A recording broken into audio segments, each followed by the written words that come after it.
start a program which aims to help you understand and to become your loving self at KMET 1490 AM, ABC Radio News Live.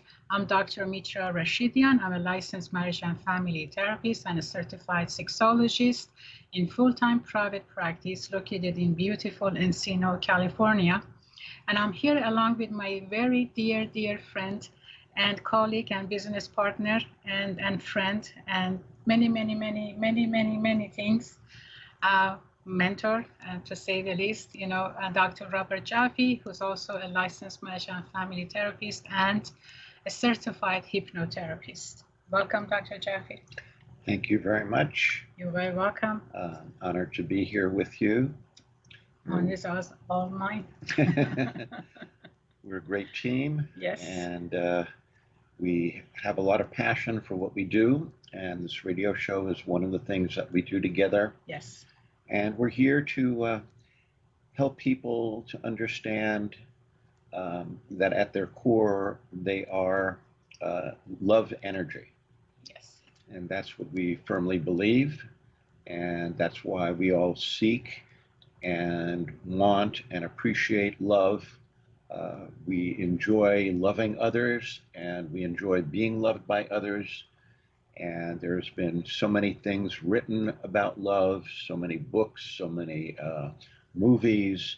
It's a topic of so much conversation in the world, has been that way forever. And that's because that's who we are at the core of our being. And loving creatures. We're loving creatures. And what gets in the way of that? That's what we talk about on our show. For the most part, it's fear. And fear manifests itself in many ways. And so we're here to talk about what we are afraid of and how to get past that back to our loving, authentic, true selves. Yes, wonderful. And that's the theme that we usually have, right? So with that, we would like to invite you to please join us by calling us, by sharing this program to others that you believe they can benefit from this program. And, our phone number here live is 951-922-3532. That's 951-922-3532. And if you don't feel comfortable calling us, we can understand.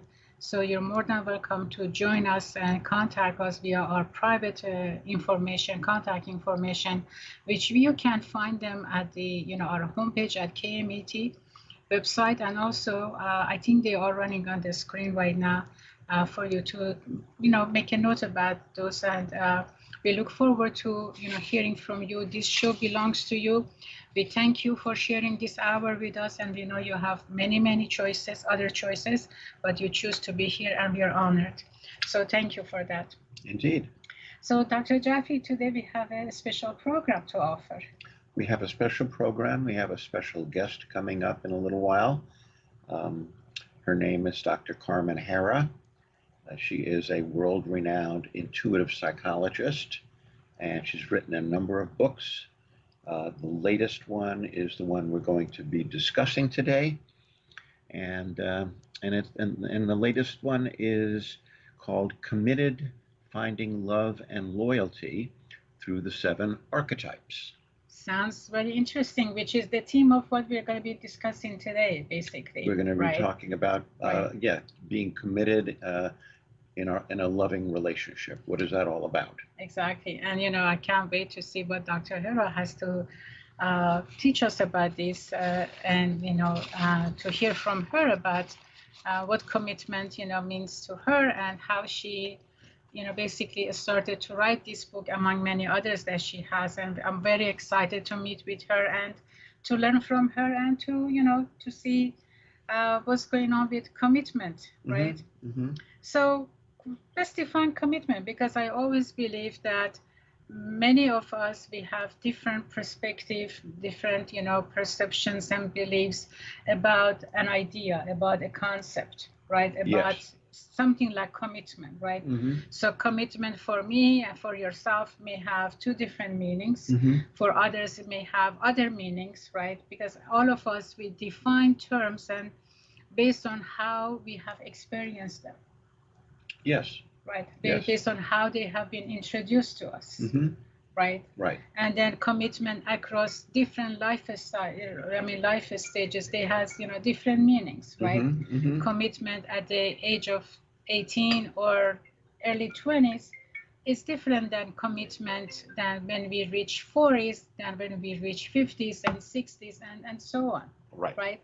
So, but generally, when we're talking about commitment, we're talking, committing to and of course, here we're talking about relationships for the most part, right? Correct. Romantic relationships. And then, so commitment to a relationship means that doing whatever it takes, right? Right. Doing whatever it takes to resolve any problem and anything that can harm the relationship. Right. And to be able to maintain that intimacy, maintain that romance, maintain that love that we all, at the end of the day, we are so desiring to have. Right. When two people are committed, they can bypass just about anything. Yes, that's true.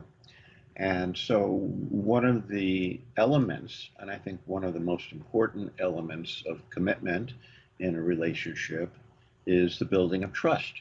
Yes. Right? And trust is something that takes time to build. I've used the analogy of building a house. You need to have a lot of elements. You need to start with an architect, and then you go on to a builder, and there's a lot of things that go into it. It takes a long time to build a house with a solid foundation, and that will last a long time, just as it takes a long time to build trust in a relationship. And in a committed relationship, that's a primary element. And trust is also something that is fragile. Yes. So even when you've built a lot of trust, it's easy to destroy it.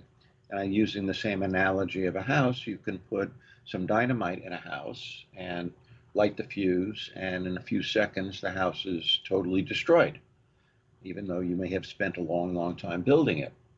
And so it's the same thing with commitment and trust, that it's easy to break trust.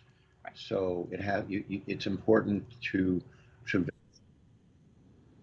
it's important to value the trust that you built up, and important to keep it there. And so we have our guest who's about to join us. We're going to take a quick break. Her name is Dr. Carmen Harra. She's a world-renowned intuitive psychologist and best-selling author. And we're going to talk to Dr. Carmen Herrera, and she's going to talk to us about her latest book, which is about commitment. Exactly. And so we ask that you stay with us in a brief commercial break, and we will be back with you very shortly with Dr. Herrera. And we are so excited to have her, with us today, and we look forward to our talk right after our commercial break. Please join us.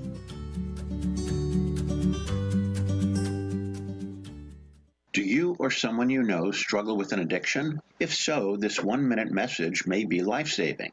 Hi, I'm Dr. Robert Jaffe, and I've spent the last 36 years helping thousands become and stay free from addictions. Why? Because I care. Things like food, alcohol, prescription and street drugs, gambling, sex, and even sugar all make us feel good and give us a brief vacation from everyday life. They give us both relief and a high feeling, all of which is temporary. Family strife, loss of relationships, jobs, and especially joy, peace of mind, and love are horrible consequences. I struggled with my own addictions, and like many others, it was related to early childhood traumas that I had repressed. Change is possible. I can tailor your treatment to match your personality and life situation. Contact me online at drrobertjaffe, JAFFE.net, Psychology Today, or on YouTube. Thanks for listening. KMET presents the Heart to Heart radio show every Thursday afternoon beginning at 4 p.m. Heart to Heart grapples with personal issues of addiction recovery, sex therapy, relationships, and trauma. With over 60 years of combined counseling experience, Dr. Mitra and Dr. Robert discuss lifestyles and treatments to help you cope and achieve the inner peace you may be seeking. The Heart to Heart radio show is here for you every Thursday afternoon beginning at 4 o'clock p.m.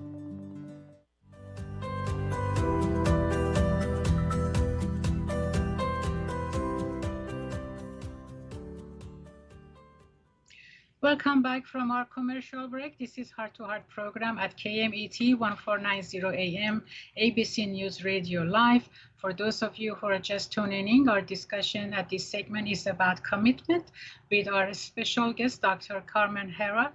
And I would like to invite you to please join us by calling us at 951-922-3532. And please, let those people that you believe that they can benefit from this program to join us as well by sharing the information. And thank you for sharing your hour with us. And with that, a very warm welcome to Dr. Carmen Herrera.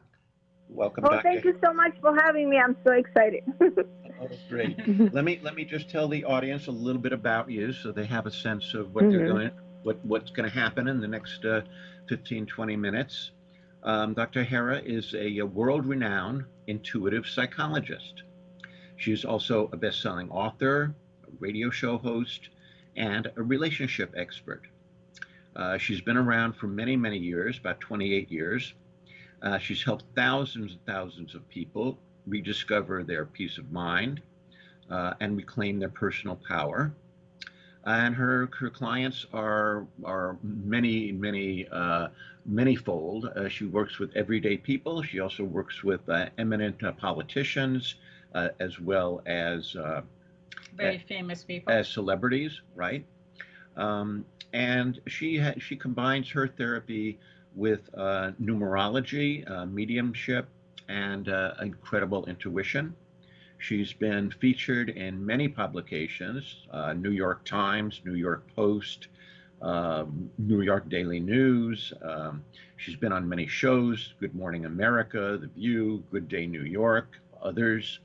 And she's also the author of many, many bestsellers, like Everyday Karma, Decoding Your Destiny, The 11 Eternal Principles, and others. And the latest book that she has is called Committed, Finding Love and Loyalty Through the 7 Archetypes. And that was just released this year in June of 2021. In June of 2021. We want to welcome Dr. Herrera. Thank you for joining us. And here we're excited to talk to you. Dr. Robert, Dr. Mitra, you're extraordinary. I'm so excited. I'm so grateful for giving me the opportunity to speak to all your listeners about my new book. And I know this is an interesting topic about commitment because it's something that everybody wants and we all crave commitment. But the concept of commitment comes from the Latin word committere, which means to give yourself to somebody else. And as you see, the concept of commitment changed through time. So our grandparents, our parents thought in a different way about commitment. The new generation has like a hard time to commit, to give themselves to another person. So in my career, which is kind of similar with yours, I began to understand that personality traits descend from archetypes and that a person's behavior steers from his higher design. So I realized that people come with sets of characteristics. For instance, some people are predisposed to being introverted. Some other are predisposed to be narcissists. But we all realize that we inherit our personality up to a certain degree, but our personality is not formed until we pass through life experiences that solidify who we are. So no one is born a narcissist. No one is born addicted. Nobody is born independent, and nobody is born wounded. But the likelihood for someone to be, as I said, introverted is that he will be, like you know very well, bullied in school or rejected or abandoned. So what I try to do in my book, I try to explain different archetypes that exist. So my book is called Committed, Finding Love and Loyalty through the 7. So I try to define the 7 major archetypes that exist. And I went back to 2,000 years ago to Plato and to Carl Jung, tried to introduce the concept that he took from Plato, from the theory of form, and introduced in psychology the concept of archetypes in human behavior. And so can you say more about what archetypes actually are? Yeah, and I made them very simple, so people can identify their own archetype and also identify their partner's archetype, and then in this way they acknowledge whether they are or they're not compatible. So it's a little bit of introspection, like psychological introspection into your own behavior, into your partner's behavior. Now, we always have a dominant archetype, but also have a recessive archetype. But I'll go very shortly through the 7 archetypes, because I try to make it very simple so people can apply, people can identify through their own behavior, paying attention to their own behavior, their own archetype. So the number 1, in my opinion, is the independent, then the workaholic, the narcissist, the free spirit, the hopeless romantic, the wounded warrior, the introvert. So these are the 7 archetypes. I made them very easy, very simple. But in the book, every single one of them is very well defined. I explain, what it means, and I divide archetypes into the me archetype, the we archetype, and which archetype matches which archetype, and where, for instance, there is no compatibility. So if you, for instance, let's say you are a narcissist, and America noticed the 4 years living with a narcissistic president, we had issues in understanding why a narcissist, who's a match for a narcissist, and then we actually realized that a match for a narcissist is another narcissist. So a malignant narcissist will actually match very well another narcissist who's probably more vulnerable. So that explains the marriage between Donald Trump and Melania. I'm just giving you an example. But I go in depth in the book in defining the archetypes. Like, for instance, now America has a wounded warrior, and that's Biden, because he went through such a trauma. And as you guys know very well, if you had such trauma in your life, losing at an early age as a young man, you lose your child, your wife, and then another child of yours dies again. That kind of a pain, those traumas, they don't go away so easily. And you need to heal. And who's going to heal a wounded warrior? And we went from having a narcissist into having a wounded warrior, but that's pretty good, because the wounded warrior will understand your pain, and he will try to help America heal, especially nowadays when we go through the COVID. So how significant it is to understand the human behavior, and how easy and simple it can be to define the human characteristic of an archetype and how they express themselves. Yes. So do you believe, Dr. Herrera, that these are the secrets to keep a healthy, long life relationship once we know the archetypes? I think that if you know the archetype, you have many answers to the way you act, to the things that you can change, to the problems that keeps on manifesting, that more exist at the level of your subconscious mind. And, it's an awakening. I think, people used to read more books in the past than they read nowadays. But books are instruments, to help you perceive, understand, shift your perception about your own life, and open up to wisdom and transform, because we all want to change our life for better.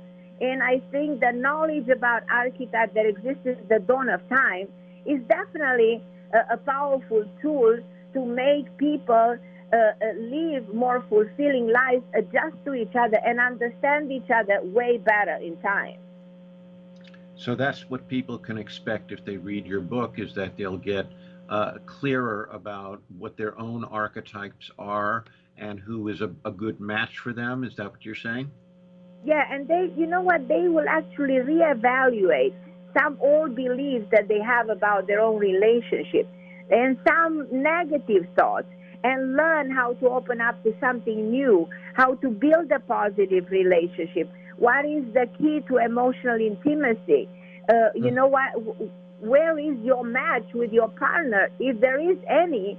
Let's say if you're an independent, who is your match? If you're let's say a wounded warrior, what is your match? Is there an ideal archetype? Yes, of course, there is a well-rounded one. So there are people who know how to create that extraordinary relationship, but they're very few. Majority of us, we go through life and we don't know exactly how to create balance and stability. That's why 50% of marriages end up in a divorce. So I really believe that the book is it's a manual. It's like John Gray endorsed my book. He said this is a manual for people who want to build fulfilling relationships.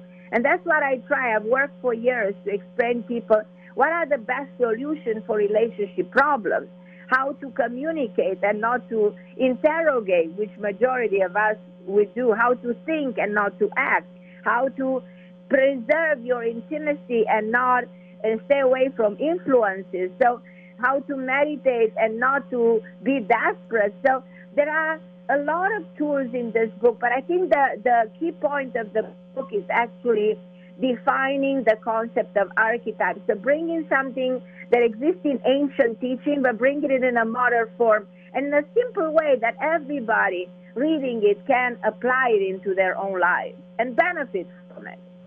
I see. So do you think that knowing your own archetype and the archetype of your partner helps you to communicate in a different way? Absolutely. It shifts the way you communicate. It immediately opens a door in your mind, like saying, so these are the weaknesses of my partner's archetype. This is what I need to pay attention.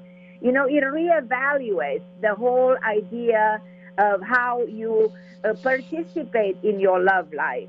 And, talking about archetype, for instance, the narcissist needs to learn to sacrifice, because the narcissist is all about himself.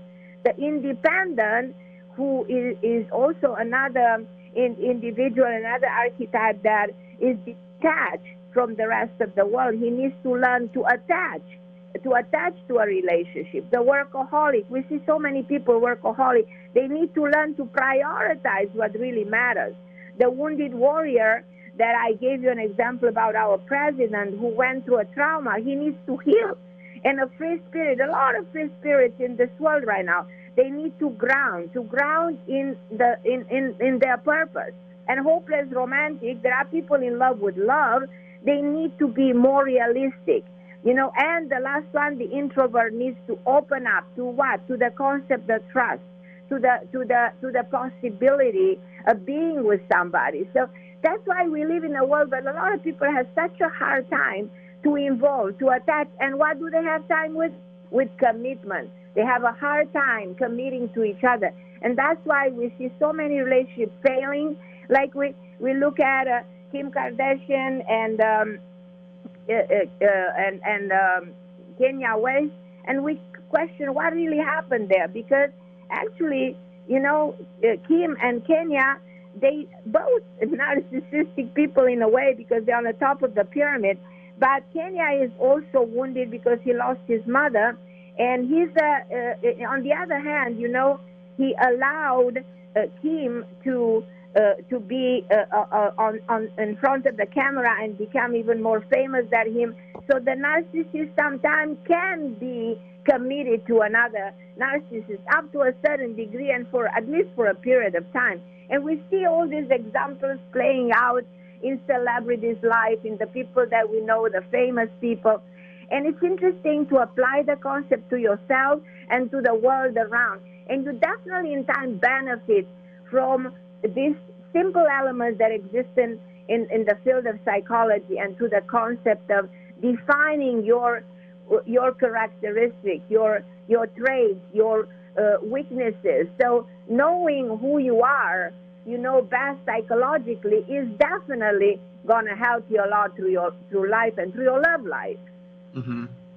Would you say? Oh, go ahead. Good. Well, I was wondering, Dr. Herrera, if somebody realizes what kind of an archetype they are or they have, and then they decide to change that, would that be possible? It's very possible to change your archetype, because in life you can change everything. You just Right. need awareness. If you're aware you're an addict, you can change. If you're aware you're an alcoholic, you know better than anybody. You know, the moment you wake up and say, I'm an alcoholic, then you have a chance to heal. The moment you say, well, I'm a narcissist, okay, I can change that.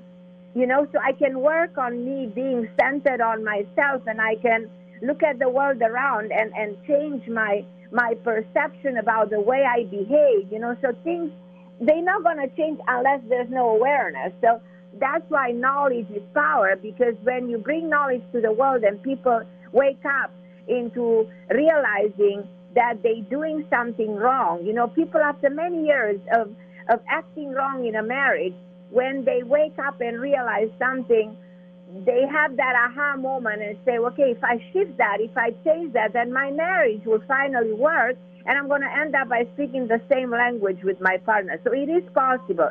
Change is always there. Change is possible if you build your awareness. And the book tries to build people's awareness about who they are, how they express themselves, who did they got involved with. Right. So basically, you know, it definitely, you know, connects to my philosophy of anybody who wants to have and to gain or to regain their personal power. The key is to establish awareness first about themselves, and then taking responsibility for what doesn't work for them and change that. Mm-hmm. This is so beautifully said. You said it magnificently well. That's exactly it. You know, if you want to access your inner power, you certainly can, you know, and then you can be on the top of the world the next day. It's as simple as that, you know. Yes. Would you say that there are, of the 7 archetypes, that there are any that are more predisposed to having an intimate relationship, and those which are more challenged? Absolutely. So the one that that resist relationships, the independent has a very hard time, you know, allowing somebody in his life. So that's a major problem for the independent. Another one that wants to be, you know, have the both worlds is the workaholic. The workaholic wants to build his career is more significant, but wants to also have a beautiful partner in his life, up to the point in which if the partner interferes in his work, then he will let go of the partner. The one that, you know, crosses the boundary for empowerment to entitlement is actually the narcissist. So this is the most difficult one, because he has so little humility, and he has that heightened ego and selfish inclination that preclude him from bonding with somebody else. So the narcissist has more trouble paying enough attention to a partner or giving a partner what the partner needs. He just focuses on himself. And he's so hard to change. And we've witnessed this for years in America, when somebody is hard to change because he will continue to say what he originally said, even if it's a lie. So we're not talking politics. We're just talking the narcissist has a hard time committing to a relationship. And if he's in a position of power, then God help us. But I tell you, narcissists can commit at some point if they wake up to what they're doing wrong. You know, so there's, like, you know, Dr. Mitra says, you know, there's change possible in everyone. So I just pray, God, and people like this, if they get in position of power, they wake up, you know, they have that shift in their consciousness, you know, and tap into the collectiveness of the planet Earth, and they said, okay, I want to help the world, and I want to be a good person. I will listen to the voice of the world, you know, and not of my own inner voice. So many of these, Dr. Herrera, is subconscious, and sure. But the key is that as soon as we feel the discomfort, we need to ask ourselves why the discomfort exists among, you know, among among this relationship, and then to go after that. And that's where the commitment comes in. You know, if you're committed to it, to maintain the relationship, so that means that, you know, we kind of become curious to get to know each other more, and therefore to connect that way more, and also learn about ourselves within that relationship, to see what kind of, you know, how our archetypes actually can connect, and what needs to be changed. So that's the beauty of commitment. Mm-hmm. That's the beauty of commitment, and always the partner is the reflection of your inner self. You know, a partner comes into your life to reflect your emotion, your weaknesses, your problems. It's like a mirror, and you have to pay attention to that mirror. What is your partner reflecting back to you? And acknowledge that and have the willingness to change and go through the challenge. That's very significant. But as you know, Dr. Robert was asking me, are some of the archetypes more reluctant to change? Yes, they are. And probably the most reluctant is the independent and the narcissist, and probably the free spirit who's afraid of not being free. And so he's not going to go through the challenge so easily. But the wounded warrior, the hopeless romantic, they adjust way easier to the transformation. And for that reason, you see long marriages for people who are hopeless romantic, wounded warrior, you know. Even the introvert has some time. If he opens up to the trust, he can last a long time in a relationship. Right. But it's fascinating to define the life of celebrities through this archetype. Hello? What did you say? I couldn't hear you. Oh, I'm sorry. I said I see that about the introvert, about the trust. Right. That the introvert has a lot of issues trusting. But as I said, this all comes, like you said, all comes from somewhere, because no one is born an introvert. Nobody is born necessarily a narcissist. Like nobody is born an addict, you know, and then we become, you know, you're not born an alcoholic, you know, but then you become. So the question is, what triggered? What was the element in your life? What kind of emotion? What kind of a dominant emotion triggers your issues? So it's fascinating. You can go deeper into analyzing all of this. Like that means another book. Exactly. Well, we're coming to the end of this segment, but can you leave us perhaps with any go-to message about lifelong commitment? Is there anything that you can leave with the audience about that? Well, I want people to think that the notion of commitment should match your partner's notion of commitment. So you should be with somebody whose definition of commitment actually matches yours. So that's key.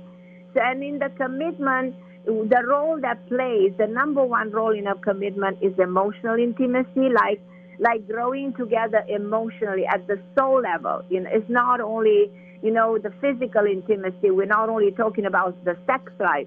We're talking about growing together, getting to know each other, because then a marriage gets better. Not only survives the test of time, but you see people after 40, 60 years loving each other more. I'm always impressing all the people, you know, hugging each other with such passion and so love. Like their love is bigger than ever, bigger than them, bigger than life. So I think that our goal should be to dream of that, to accomplish that, and make commitment such a beautiful thing of life, and make our relationship be as fulfilled as possible. That's what my book intends to do for people, and that's what people should dream of and make the dream a reality. Well, that's a wonderful way to leave things, yeah. and would that all of us can do that.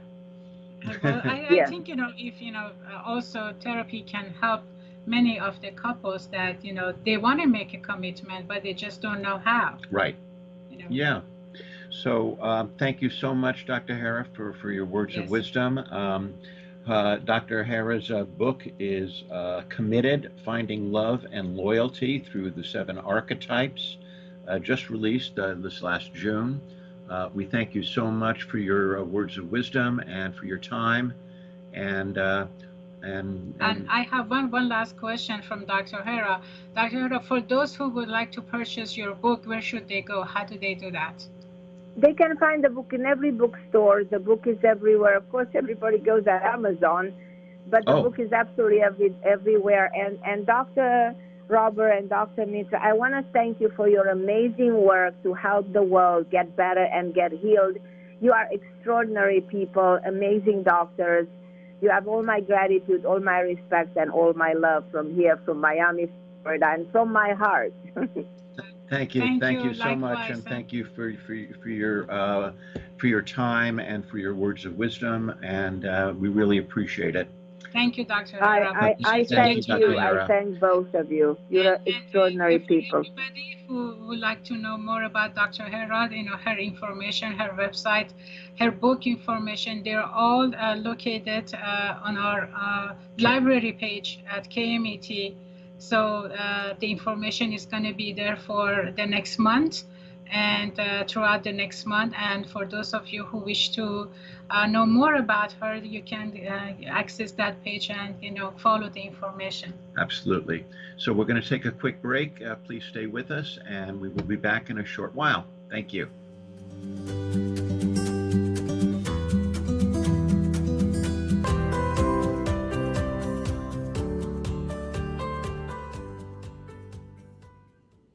Welcome back to the commercial break. Dr. Mitra and Dr. Robert here at Heart to Heart program at KMET 1490 AM ABC News Radio Live.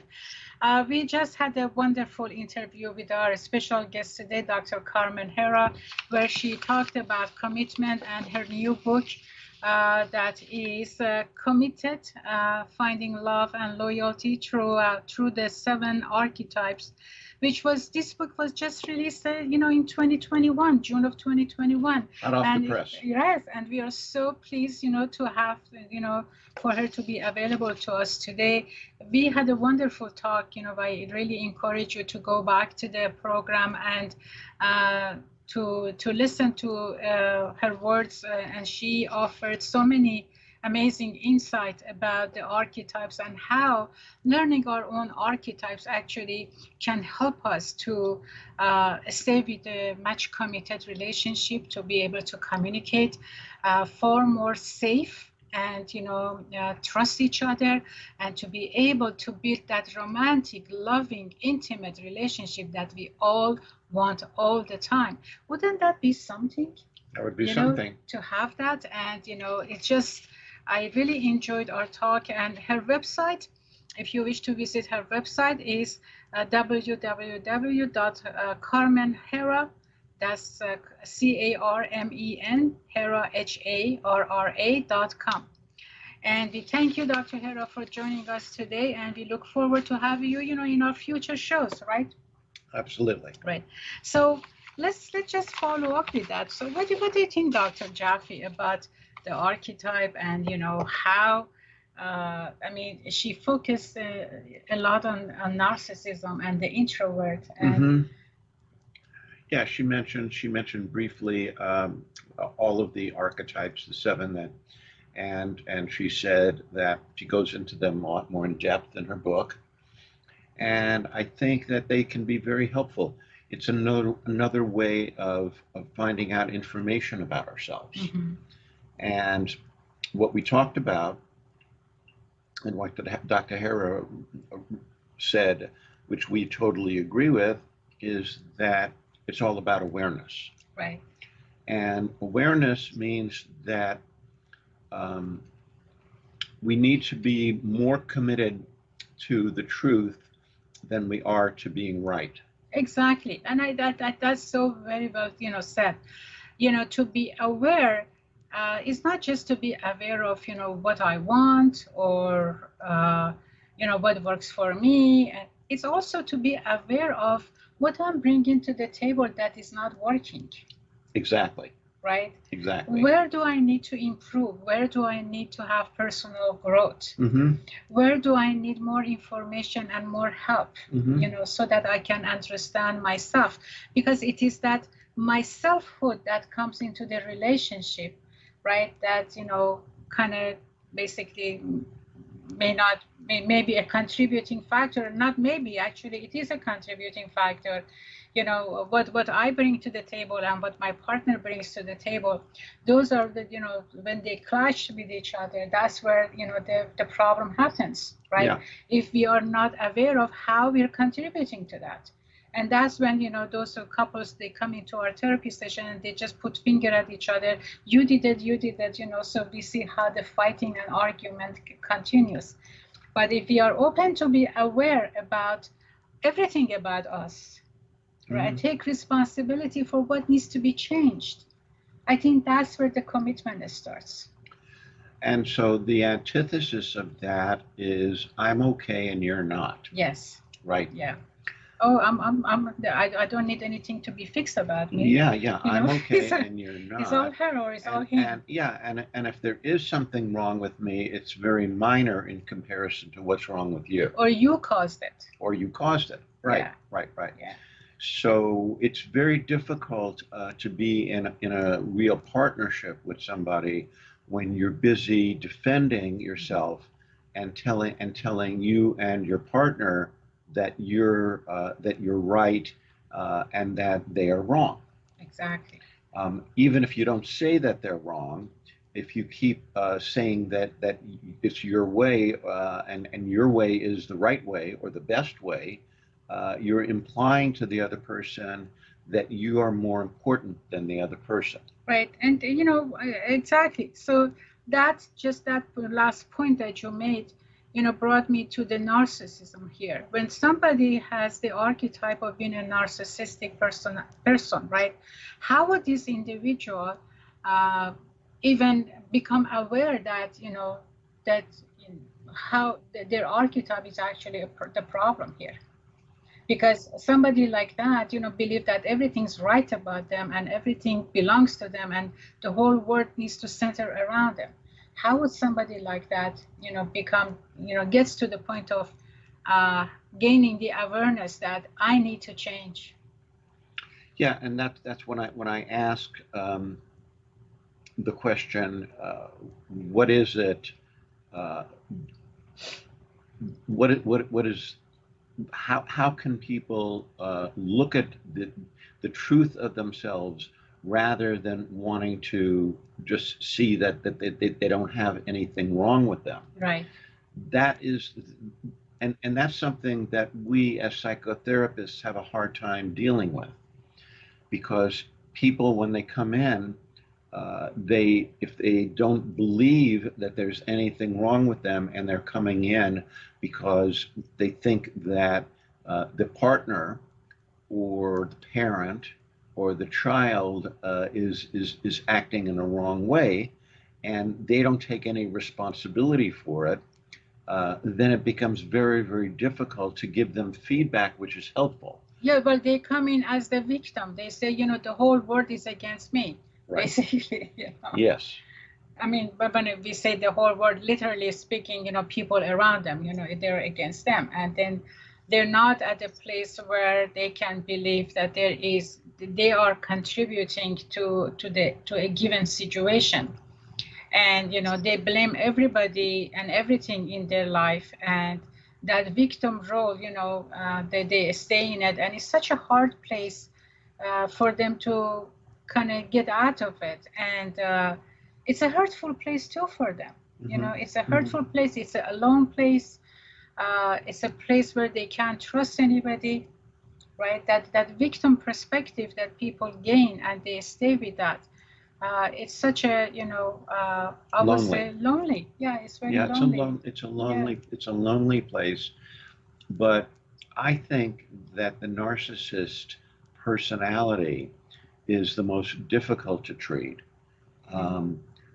because usually they have such a low ability to empathize, because to me the narcissist is somebody who is so well defended against anything negative being thought or said about them that it's sort of like a wall that you can't penetrate, because anything that you say that is suggested to them that they are imperfect it comes up against that wall, which is a belief that if they admit anything, any vulnerability, they're going to be destroyed. Yes. That's really at the bottom of it.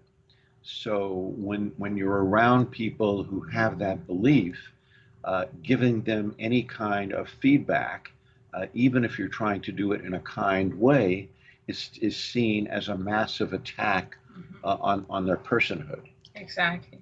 Yes. And it's very tough on the people around them, because they realize that anything that they say that isn't, yes, you're absolutely right, and the other person is absolutely wrong, anything that is other than that kind of statement is going to be perceived by that narcissistic personality as an attack on them, and then they are going to direct their rage onto you. Yes. And people then become intimidated and frightened to really say their truth. Exactly. So what do you think, is the best thing to say to somebody with narcissistic personality, and that's their archetype, and they're not going to be able to be open to any kind of suggestions, to be open that there might be different things that they don't know about themselves, so they're not open to be aware, basically. Right. Right. And then they believe that things have been done to them, and then they have the expectation of more things needs to be done for them. Mm-hmm. Right, and they will never want to take responsibility for the harm that they bring to the relationship. Right. Or in the case of government, the harm that they were doing to whomever they're serving. To whomever they're serving, yes. Right. Because that's a much larger relationship. That's a much larger relationship. Right. Yeah. Relationship is relationship. Right. So and what I was saying is, as psychotherapists, it's very, very tough for us to know how to treat that person, because usually, number one, they're not coming in to be healed because they don't recognize that there's anything wrong Mm-hmm. to be healed. So if they do come in, it's more what you said, as they're being victimized by Right. everyone, and what they're looking for is a validation that they are right. Right. And if you start to suggest anything differently, you become one of the many who's attacking them. Right. So it's very, very tough. Now, is it impossible? I'm not going to say it's impossible, because I don't believe in that word. I think it's unlikely, unless the person is really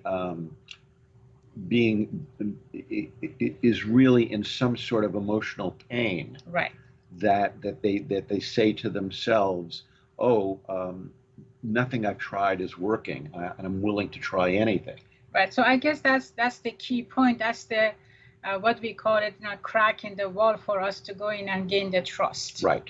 And then once we establish that trust, then things become easier. Not without challenge, but becomes easier. It becomes, I would say, possible. Right. It becomes, because gaining the trust of somebody who's narcissistically involved means that you are not part of the world who wants to hurt them at the sign of any vulnerability. Exactly. And for them to really get to know and accept that is a long, long road. Exactly. And with that, I believe that I heard the signal that our program is over, or maybe I was wrong.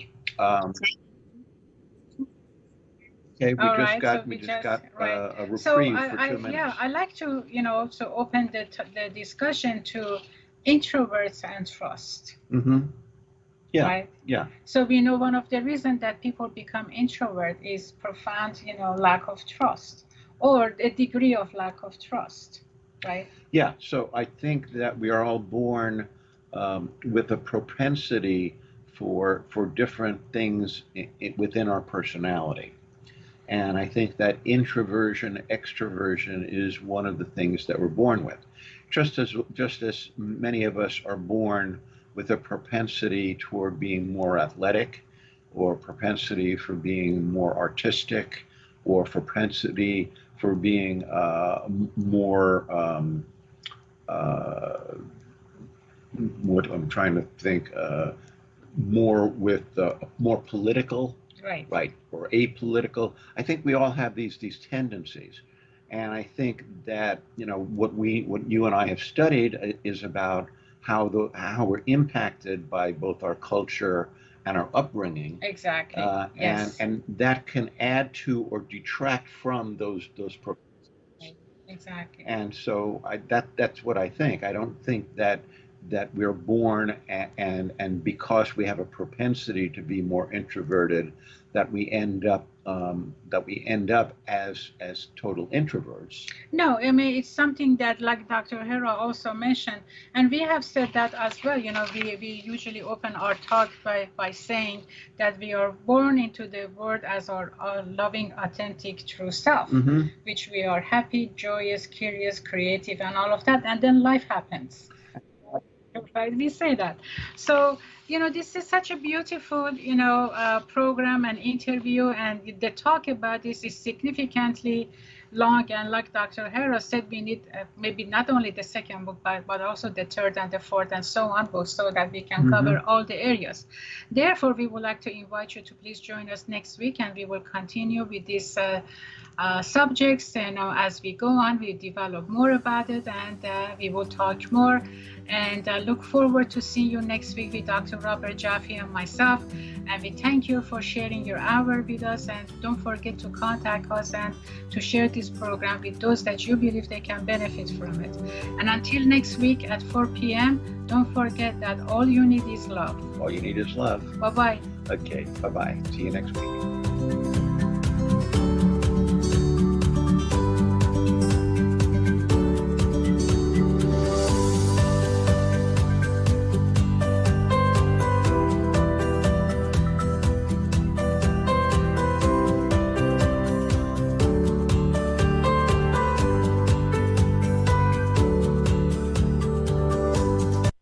Serving the Inland Empire and desert communities, this is KMET, Manning, Beaumont, Redlands, and Palm Springs, 1490 AM. From ABC News, I'm Daria Albinger. President Biden is rolling back more Trump mandates. The president restoring Utah's Bears, Ears, and Grand Staircase Escalante National Monuments to their original, larger boundaries before President Trump dramatically downsized them. The Biden order, a win for Native American tribes who wanted to protect their spiritual and historic sites. The U.S. will also restore marine protections off the coast of Rhode Island. ABC's Andy Field. Nearly a week later, there's no confirmation just how big an oil spill from a ruptured pipeline in Southern California really is. We are doing